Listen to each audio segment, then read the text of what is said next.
Assalamualaikum warahmatullahi wabarakatuh. Kita lanjutkan tabel distribusi frekuensi kumulatif. Kita lanjutkan ke situ. Jadi tabel ini merupakan pengembangan dari tabel distribusi frekuensi. Distribusi frekuensi kumulatif ada tabel yang menunjukkan jumlah observasi yang menyatakan kurang dari nilai tertentu. Jadi kurang dari nilai tertentu. Untuk memulai pernyataan kurang dari, digunakan batas bawah dari kelas interval kedua. Batas bawah di kelas interval. Jadi ini kan batas bawah kelas interval kedua. Maka jadi bunyinya kurang dari 20. Jadi ini kan kelas interval batas bawah kedua, baris kedua. Jadi kurang dari 20. Apa yang kurang dari 20? Berarti ada 1. Kemudian kurang dari 30. Kurang dari 30 berarti ada 7. Apa? 6 tambah 1. Jadi ini. Kurang dari 30 berarti 6 tambah 1. Kurang dari 40 berarti ada ini 9 tambah 6 tambah 1, 16. Hanya ada 16. Kurang dari 50 berarti ada 31, 9, 6, dan 1 terusnya. Sehingga ketemu 4, 7. Jadi ada bahasa-bahasa kurang dari. Sekali lagi, kurang dari dimulai dari baris kedua di batas bawah. Jadi batas bawahnya kan ini 20. Dimulai dari sini. Jadi kurang dari 20. Berapa yang kurang dari 20? 1 ini. Hanya tulis 1. Yang kurang dari 30 ini 6 dan 1, maka ditulis 7. Demikian seterusnya, dan ini mudah-mudahan bisa dipahami. Seperti ini nih. Sesuatu yang sangat mudah kita pahami. Atau model gini juga boleh Mas, dari 10 sampai 9 frekuensi kumulatifnya sama dengan 1. Kalau 20 sampai 9 sama dengan 7. Dari mana? 1 tambah 6 sama aja kok. Yang interval 30 sampai 39 yang frekuensi kumulatif ada 16, dari mana? 9 tambah 6 tambah 1, ya sama aja sebenarnya. Ini dua cara, dua model yang bisa saudara jalani bersama-sama. Kemudian kita lanjutkan, ada distribusi frekuensi relatif.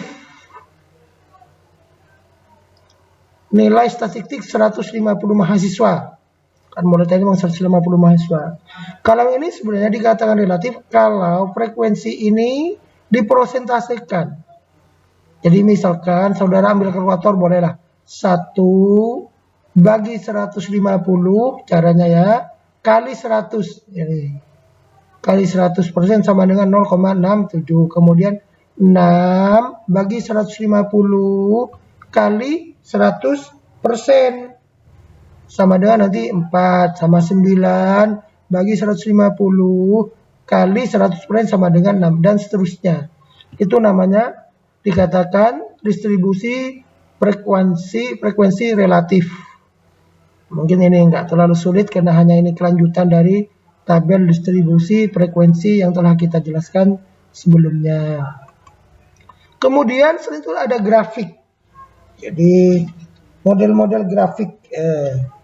Jadi selain dengan tabel, penyajian data yang cukup populer dan komunikatif, juga kita bisa memakai grafik. Pada umumnya terdapat dua macam grafik, yaitu grafik baris dan grafik batang. Atau jadi grafik garis disebut poligon, kalau grafik batang disebut histogram. Nggak apa-apa lah. Jadi untuk mengerjakan ini sebaiknya kalian bisa minta bantuan ini tadi, pakai Excel juga.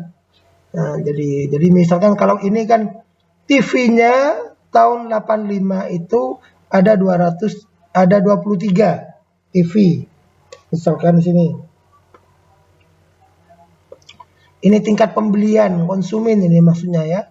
Tingkat pembelian TV, radio, video dari tahun 85 sampai 90. Ini namanya series time. Jadi nih TV di tahun 85 pembeliannya mencapai 23. Di 86 ini turun menjadi 21, makanya ini turun. Ketahuan. Turun. Di tahun 8 berapa ini? Di tahun 87 naik lagi ini. 88 turun lagi. 89 naik lagi. 90 turun lagi. Ya, ini. Beda dengan misalkan ini kan radio. Kalau kuning radio. Radio pada tahun 85 mencapai 14. Kemudian turun menjadi 10. Dari 10 langsung naik ini. Naik ke sini menjadi berapa ini? 20. Terus 17, naik lagi 20 dan 22. Kalau video ini video di tahun 85 hanya 10. Terus naik menjadi 14 ini. Naik menjadi 14, turun lagi 12, naik lagi menjadi 16, naik 18, terus 22. Jadi paling stabil naiknya itu ada pada video. Jadi kita bisa membaca dengan grafik pola-pola pandang seperti ini. Cuman kalau Anda ingin bikin seperti ini, lebih gampangnya itu bisa saudara lakukan melalui bantuan Excel juga. Ada grafik batang, ini sama TV dan radio itu. Jadi ini kalau TV warna biru, kalau oranye warna radio, kalau yang abu-abu warna video. Sama di sini. Jadi pada tahun 85 ternyata tingkat pembelian TV itu paling banyak. Ini TV, baru yang kedua radio, baru video. Nah, tapi di tahun 86 enggak. Yang terbanyak itu TV, yang kedua video, baru radio terakhir itu. Seperti itu. Tapi pada tahun 90-an ini sama tingkat pembeliannya ini ternyata. Anggap saja sama. 22 semua itu bisa dibandingkan seperti ini melalui grafik batang. Ini yang saya katakan, kita bisa memahami tanpa menyimpulkan data. Tanpa terurai, hanya melihat data-data seperti ini kita langsung paham itu. Kemudian ada lagi ini contoh yang lain grafik batang ya. Dari 10 sampai 11, 20 sampai ini frekuensi tadi itu. Distribusi frekuensi ini statistik 150 mahasiswa itu tadi kalau dijadikan grafik menjadi seperti ini.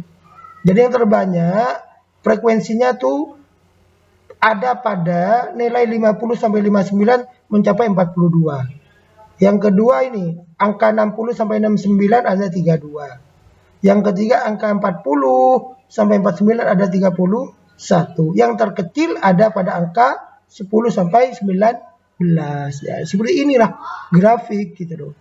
Kalau Anda ingin tahu bagaimana belajar cara membuat grafik, mungkin bisa kita sampaikan dalam waktu yang berbeda. Atau kalau sempat nanti saya bikinkan video juga ya. Kemudian ini kesimpulannya dari tabel distribusi frekuensi tadi itu. Jadi tabel distribusi frekuensi disusun bila jumlah data yang akan disajikan cukup banyak. Sehingga kalau disajikan dalam tabel biasa menjadi tidak efisien dan kurang komunikatif. 2. Tabel distribusi mempunyai sejumlah kelas. Pada contoh di bawah, di atas sebenarnya ini, jumlah kelas intervalnya adalah 9, yaitu nomor 1 sampai 9. Nah, kemudian pada setiap kelas mempunyai kelas interval. Interval nilai bawah dengan atas sering disebut panjang kelas. Jadi panjang kelas adalah jarak antara nilai batas bawah dengan batas atas pada setiap kelas. Setiap kelas interval mempunyai frekuensi atau jumlah. Ini kesimpulannya dari yang kita bahas tadi. Semoga pertemuan kali ini bisa menambah wawasan saudara dalam ajang intelektual statistik. Terima kasih. Assalamualaikum warahmatullahi wabarakatuh.